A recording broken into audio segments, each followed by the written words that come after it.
दोस्तों, हमारा पेट शरीर का सबसे महत्वपूर्ण अंग होता है। ये अगर साफ है तो हमारा दिन भी अच्छा जाता है और दिमाग भी फ्रेश रहता है। वही अगर ये खराब हो गया तो हमारा दिन भी खराब जाता है और दिमाग भी फ्रेश नहीं रहता। तो ऐसे कुछ कारण है दोस्तों, या कुछ गलतियाँ जिन पर हम ध्यान नहीं देते और उन पर ध्यान न देने के कारण हमें इस समस्या का सामना करना पड़ता है। तो वो कौन सी ऐसी गलतियाँ हैं जिन्हें हम दोहराते हैं, आज मैं आपको उसके बारे में बताऊंगा। दोस्तों, पहला कारण ये है कि आप सब जानते हो, आज के समय में इंसान इतना व्यस्त हो चुका है कि वो ठीक से खाना भी नहीं चबाता। जो खाना 25 से आधे घंटे में ख़त्म करना चाहिए उसे लोग 10 से 15 मिनट में खा के समाप्त कर देते हैं, जो कि सबसे बड़ी गलती है। इसमें क्या होता है दोस्तों कि लोग ठीक से निवाला नहीं चबाते हैं, और जब वो निवाला हमारे पेट के अंदर जाता है तो पेट को ज़्यादा शक्ति, ज़्यादा एनर्जी लगानी पड़ती है उसको पचाने में। और जब पेट ऐसी क्रिया करता है तो इससे पेट के अंदर जो एसिड होता है उसकी मात्रा बढ़ जाती है, और वो एसिड की मात्रा बढ़ने से हमारा पेट खराब होता है, गैस, और कई सारे लोग बार बार टॉयलेट में जाते हैं। तो ऐसी समस्याओं का सामना करना पड़ता है दोस्तों उन लोगों को जो ठीक से निवाला नहीं चबाते। ये था पहला कारण। दूसरा कारण ये है दोस्तों कि कई सारे लोगों को एक आदत होती है कि वो पहले कुछ खा लेते हैं। ज़रूरी नहीं है कि वो खाना ही हो, फ्रूट्स हो सकते हैं या फिर कुछ नाश्ता हो सकता है, ऐसा कुछ भी। वो सब खाने के बाद वो नहाने चले जाते हैं। तो जो लोग ऐसी गलतियाँ करते हैं उन्हें भी इस समस्या का सामना करना पड़ता है। दरअसल दोस्तों, जब हम कुछ खाते हैं तो हमारे पेट के अंदर जठर अग्नि प्रज्वलित होती है, एक्टिव होती है, और जैसे ही हम अपने ऊपर पानी लेते हैं, हमारे शरीर के ऊपर पानी डालते हैं, तो इससे वो मंद हो जाती है और जो उसकी प्रोसेसिंग रहती है वो बंद पड़ जाती है।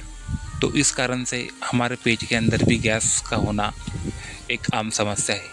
तो जो लोग ऐसी गलती करते हैं कि खाना खाने के बाद सीधे नहाने चले जाते हैं या फिर कुछ समय का गैप नहीं रखते, उन सभी लोगों को इस समस्या का सामना करना पड़ता है दोस्तों। तीसरा कारण है कि खाना खाने के तुरंत बाद पानी पीना।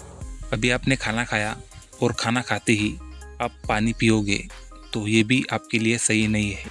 कई सारे लोगों को मैंने देखा है कि वो जब खाना खाते हैं तब तो पीते ही है पानी, और जैसे ही उनका खाना ख़त्म हुआ फिर वो 1-2 ग्लास और पी लेते हैं। तो इससे हमारा पेट के अंदर जो खाना रहता है वो पानी पर तैरता है। आप ही इमेजिन करिए, अगर आपने कहीं पर कुछ डाला है और वहाँ पर आप पानी डालोगे तो वो जो डाला था आपने पहले वो ऊपर तैरेगा, वो ठीक से एक जगह नहीं रहेगा। ठीक इसी प्रकार खाना खाने के बाद हम जब पानी पीते हैं तो ऐसी ही गतिविधि होती है। फिर जब वो पानी पचता है उसके बाद खाना पचने की क्रिया शुरू होती है। अगर आप ऐसी गलती करते हो कि खाना खाने के तुरंत बाद पानी पीते हो तो इसे अभी से बंद कर दे। चौथा कारण है कि खाना खाते ही सीधे काम पे लग जाना। ऐसा करना भी हमारे लिए अच्छा नहीं होता। मान लीजिए अभी आपने खाना खाया और खाना खाने के तुरंत बाद आप कुछ काम करने लग गए, तो इससे हमारे पेट के ऊपर भी प्रेशर आता है दोस्तों। तो आप इस गलती को ना दोहराए। तो ये था चौथा।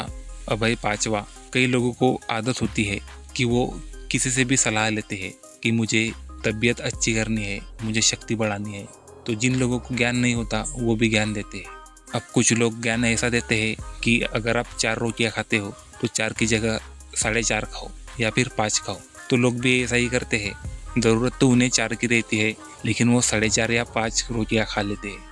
तो जब हम हद से ज़्यादा खाना खाते हैं तो इससे भी हमारे पेट के ऊपर प्रेशर आता है।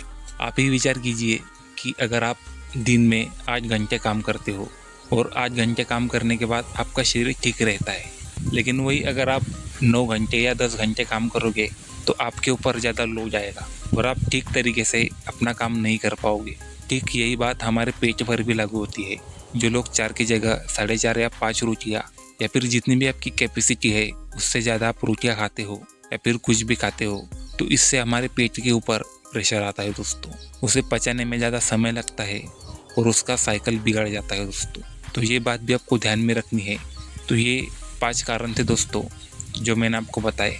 वैसे कारण तो कई सारे हैं लेकिन ये मेन 5 कारण थे जिन्हें हम दोहराते हैं।